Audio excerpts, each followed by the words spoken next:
In a world where the very earth is shrouded in ash and the sun struggles to pierce through a sky forever tinted grey, whispers of the great spell echo through the ages.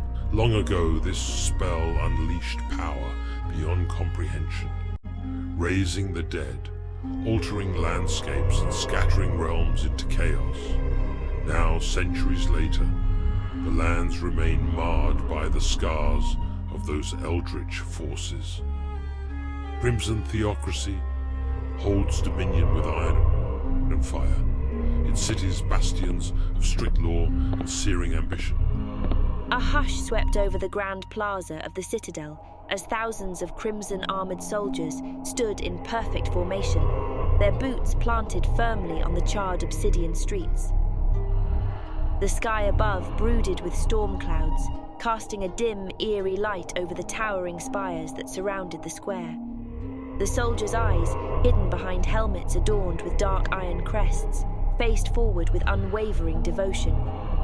At the center of this scene, high above on the central balcony of the Crimson Cathedral, stood Archbishop Erastus Valtor.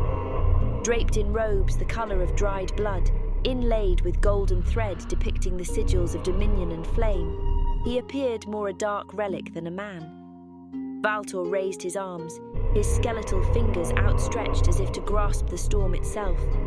His voice, a rasp sharpened by years of ruthless control, boomed out over the plaza.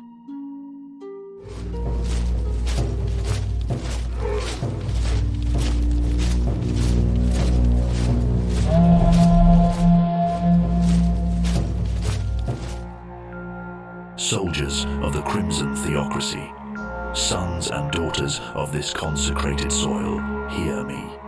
Today you march not as mere warriors, but as the will of the divine.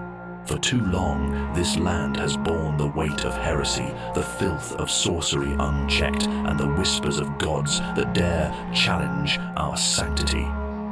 But behold, we are the light that pierces the great grey, the blade that shall cut away the rotting echoes of the past's hubris. Look to your left, brothers and sisters. Look to your right. Each of you is bound not just by iron and oath, but by the searing truth that the world must be made pure again. The ash and soot around us, remnants of a world brought low, are but the reminders of those who defied our sanctum. They stand as proof of what happens when man, beast, and false gods wield what should be wielded by the chosen alone. So march forth. Take back what is promised to us by blood, by fire, and by divine decree. Let the heretics tremble. Let the traitors fall silent beneath your march. For in the shadow of the Citadel, we are forged and made whole. The world above and below will know we are the Crimson Theocracy.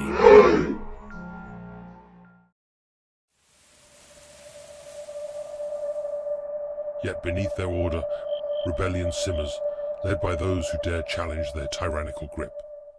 To the north, the foreboding expanse of Killer's Green hides secrets best left undisturbed, its trees whispering warnings as twilight descends. The large tent of the rebellion's war council was dimly lit, the flickering glow of lanterns casting wavering shadows on the canvas walls.